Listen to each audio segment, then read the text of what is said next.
हरिओम। राधे राधे। आज हम महाकवि कालिदास विरचित रघुवंश महाकाव्य की कथा वस्तु देखेंगे। इसमें मुख्यतः 19 सर्ग हैं और 31 राजाओं का वर्णन प्राप्त होता है। तो आइए देखते हैं प्रथम सर्ग से लेकर 19 सर्ग पर्यंतम कथा वस्तु। प्रथम सर्ग में वैवस्वत मनु के वंश में महाराज दिलीप नामक सुप्रसिद्ध सम्राट हुए। मगध देश की राजकुमारी सुदक्षिणा उनकी रानी बनी। दुर्भाग्य से दिलीप को सुदक्षिणा से कोई संतान नहीं हुई। दिलीप इस बात से बहुत खिन्न रहते थे।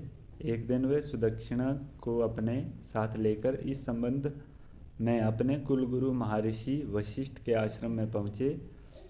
तब ऋषि ने ध्यान लगाकर राजा की संतान न होने का ये कारण ज्ञात किया कि एक बार स्वर्गलोक से भूलोक को लौटते हुए राजा ने मार्ग में खड़ी दिव्य गौ सुरभि अर्थात कामधेनु के प्रति उचित सम्मान प्रदर्शित नहीं किया था।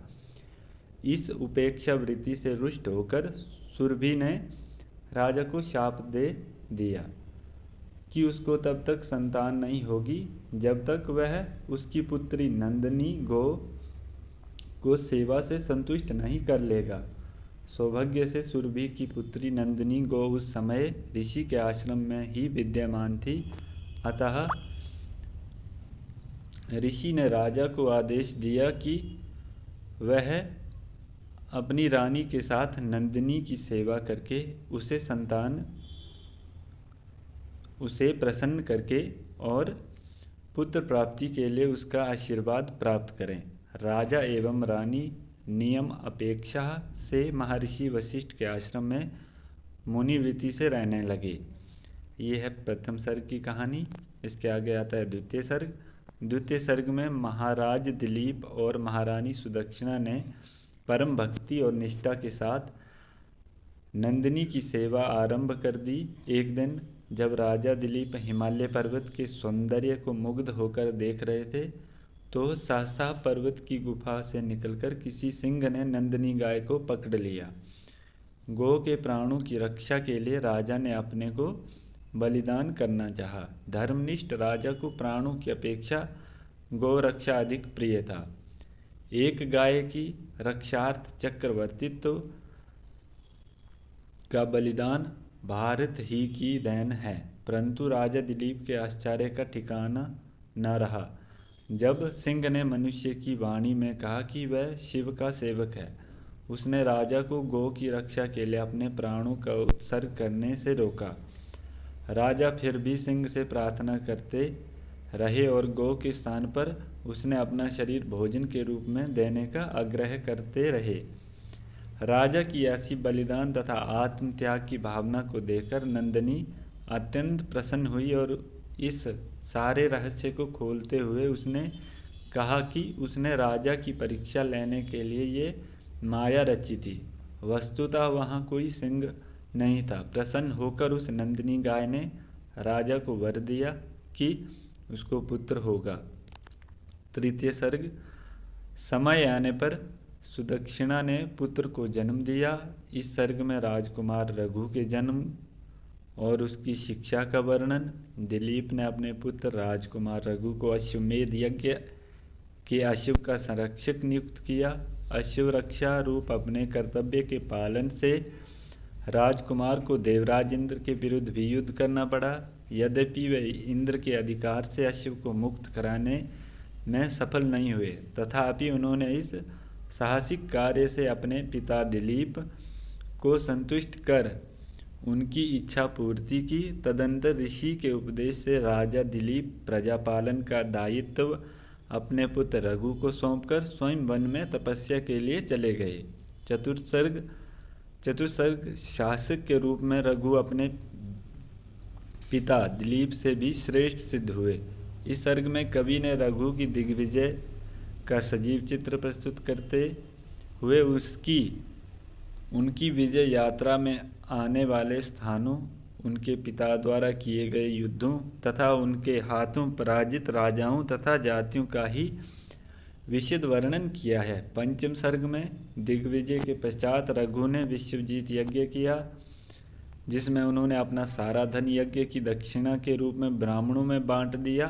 इस विश्वजीत यज्ञ के परिणाम स्वरूप जब रघु सर्वथा निर्धन हो गए तो एक दिन ऋषि कोत्स दान मांगने के लिए उनके पास पहुँचे। इस पर रघु कुछ समय के लिए किंग कर्तव्य विमूढ़ बने रहे, परंतु फिर भी उन्होंने धनाधीश कुबेर से ऋषि को देने के लिए आवश्यक धन की याचना की। कुबेर ने प्रसन्न होकर स्वेच्छा से रघु के कोष को स्वर्ण की प्रचुर वर्षा करके भर दिया। ऋषि कोत्स ने अपनी इच्छा पूर्ण हो जाने पर प्रसन्न होकर रघु को आशीर्वाद दिया। तदनुसार उनके अज नामक पुत्र उत्पन्न हुआ।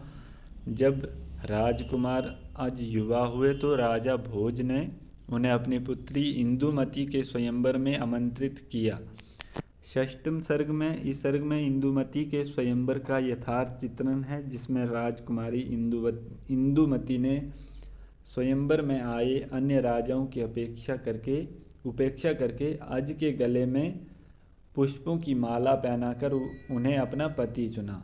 सप्तम सर्ग में अज और इंदुमती दोनों का विधि पूर्वक विवाह हुआ, पर जब नवविवाहित दंपति अयोध्या को लौट रहे थे, मार्ग में स्वयंवर में निराश राजकुमारों ने बदला लेने के लिए उन पर आक्रमण कर दिया, परंतु अज ने अकेले होने पर भी इन सुसंगठित राजकुमारों का वीरतापूर्वक सामना किया और उन्हें पराजित कर उनके दर्प को नष्ट कर दिया।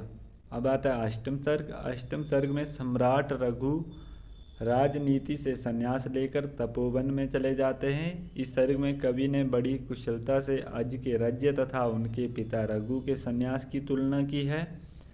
कुछ काल के पश्चात रघु योग समाधि द्वारा अपना शरीर त्याग देते हैं और अज से दशरथ नामक पुत्र उत्पन्न होता है। अज पर भीषण विपत्ति आती है। उनकी रानी इंदुमती पर स्वर्ग से पुष्पों की माला टूट गिरती है और उसकी तत्काल मृत्यु हो जाती है। इस सर्ग के उत्तरार्ध में अज के विलाप का वर्णन है, जो संपूर्ण रघुवंश में उच्च कोटि का काव्यांश माना जाता है। नवम सर्ग में विशेष इस सर्ग से लेकर 15 सर्ग तक, अर्थात 9वें सर्ग से लेकर 15वें सर्ग तक रघुवंश की कथा वाल्मीकि रामायण की कथा से बहुत मिलती है।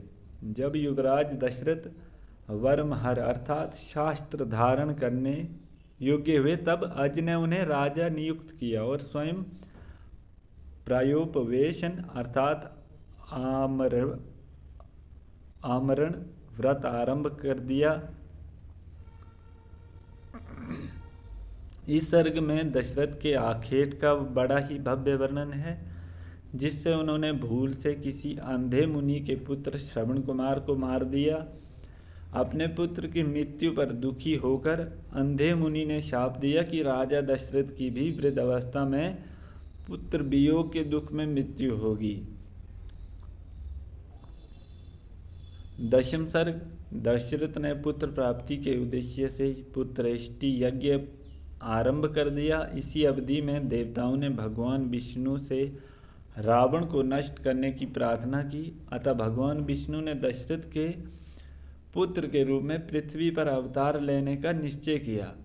अब आता है एकादश सर्ग। एकादश सर्ग में श्री राम के शैशव का वर्णन है और वे लक्ष्मण दोनों भाई दुष्ट राक्षसों से यज्ञ की रक्षा करने के लिए मुनि विश्वामित्र के साथ जाते हैं।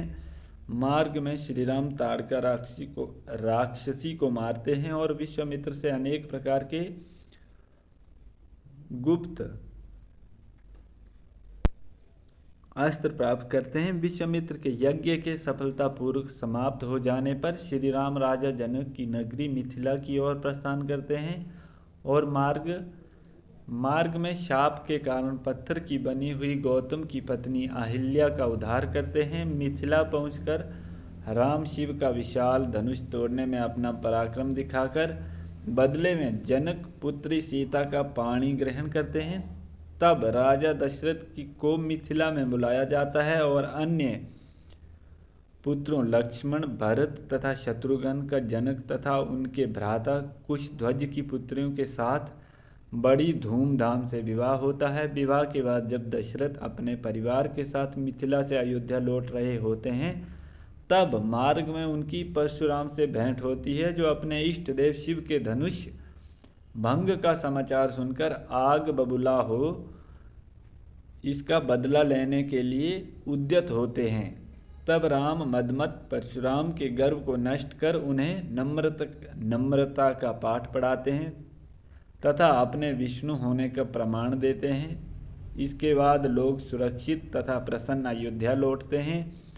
द्वादश सर्ग में घटनाओं की भरमार है, क्योंकि इसमें रामायण के 5 कांडों की घटनाओं को संक्षेप में प्रस्तुत किया गया है। दशरथ ने यह जानकर कि जब वृद्धावस्था पहुंचती है, राम का यौव राज्याभिषेक करके उन्हें अयोध्या का राजपाट सौंपना चाहा, परंतु दशरथ की अभिलाषा पर उस समय पानी फिर गया। जब कैकेयी ने दशरथ से राम का वनवास और भरत का राज्याभिषेक मांगा, राम 14 वर्ष के लिए वनवास को चले गए और वहां रावण ने सीता का अपहरण कर लिया। सुग्रीव और हनुमान जैसे वानरों की सहायता से राम ने अन्य राक्षसों सहित रावण का वध किया और अग्नि द्वारा सीता को पवित्र घोषित कर दिए जाने पर उन्होंने पुनः स्वीकार कर लिया। अब त्रयोदश सर्ग। इस सर्ग में विगत सर्ग 12 में इस दृष्टि से वैषम्य है कि जहाँ पिछले सर्ग में घटनाओं की भरमार, वहाँ इस सर्ग में केवल एक ही घटना का विस्तृत चित्रण है, और ये घटना है राम, लक्ष्मण और सीता के आकाश मार्ग से विमान द्वारा लंका से अयोध्या तक की यात्रा। वर्णन की दृष्टि से इस सर्ग का अत्यधिक महत्व है। इस सर्ग में समुद्र का प्रयाग में गंगा यमुना नदियों के संगम तथा जन स्थान से तपोवनों का वर्णन अत्यंत मोहक है और कालिदास की संवेदना जमकर खिली है। चतुर्दश सर्ग। अयोध्या लौटकर राम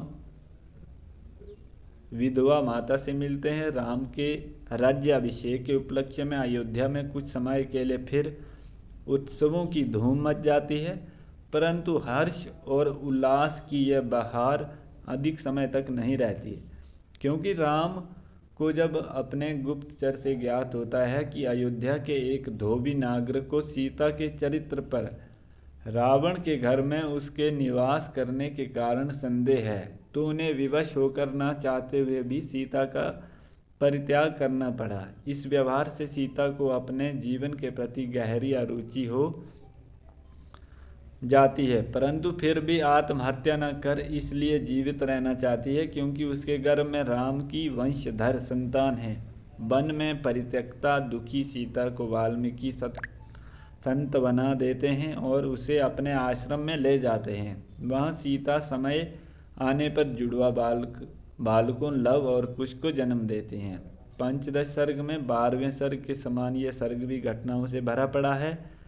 सर्ग के आरंभ में यमुना तट के निवासी ऋषि मुनि दुष्ट लवण से अपनी रक्षा करने के लिए राम से प्रार्थना करते हैं। तब राम द्वारा नियुक्त शत्रुघ्न लवण का वध कर देते हैं। अयोध्या में किसी ब्राह्मण बालक की अकाल मृत्यु हो जाती है और उस बालक को पुनर्जीवित करने के उद्देश्य से राम को शूद्र होने पर भी तप करते हुए शंभुक शूद्र की हत्या करनी पड़ी है। राम अश्वमेध यज्ञ करते हैं, जिसमें राम के पुत्र कुश और लव उपस्थित होते हैं, जो वाल्मीकि द्वारा रचित राम कथा गाकर सुनाते हैं। वाल्मीकि और राम के आग्रह करने पर सीता प्रजा के सामने उपस्थित होती है, किंतु तभी पृथ्वी माता से प्रार्थना करती है कि यदि उसका सीता का चरित्र निष्कलंक और पवित्र है तो वह पृथ्वी अपनी गोद में स्थान दे। सीता की इच्छा पूर्ति होती है और वह पृथ्वी की गोद में समा जाती है। इस घटना से राम अत्यंत व्यथित हो उठते हैं और वे अपने राज्य को अपने तथा भाइयों के पुत्रों में विभक्त कर साकेत धाम चले जाते हैं। राक्षसों के नाश का उनका लक्ष्य पूरा हो गया। यहीं पर कथा वस्तु का मुख्य भाग संपूर्णता को प्राप्त करता है। षोडश सर्ग, इस सर्ग में घटनाओं का उल्टा क्रम चलता है। सूर्यवंश के यशस्वी राजाओं की उज्ज्वल परंपरा का पर्यवसान होने से सूर्यवंश का पतन प्रारंभ हो जाता है। राम के पुत्र कुश, जिन्होंने अयोध्या के बदले कुशावती को अपनी राजधानी बनाया, एक दिन स्वप्न में अयोध्या नगरी की अधिष्ठात्री देवी को अपने सम्मुख खड़ा देखते हैं, जो उन्हें बताती हैं कि कुशावती के राजधानी बन जाने से अयोध्या नगरी की दशा बहुत बुरी हो गई है।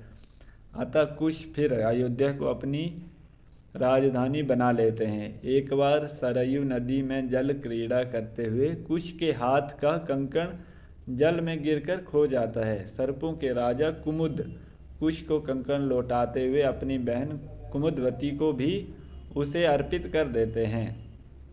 सप्तदश सर्ग, इस सर्ग में कुमुदवती से उत्पन्न कुश के पुत्र अतिथि राजा के सफल शासन का बहुत विस्तृत वृतांत है। इसके बाद आता है अष्टादश सर्ग। अष्टादश सर्ग में अनेक राजाओं का उल्लेख आता है, परंतु उनके नाम को गिनाने के सिवाय उनके विषय में और कुछ नहीं कहा गया है। एकोनविंशति सर्ग, इसमें रघुकुल के अंतिम सम्राट अग्निवर्ण का वर्णन है, जो अत्यंत विषयासक्त और स्त्री लंपट होने के कारण क्षय रोग से पीड़ित होकर मर जाता है। इसी प्रकार रघुवंश के 19 सर्गों की कथा वर्णित है। धन्यवाद।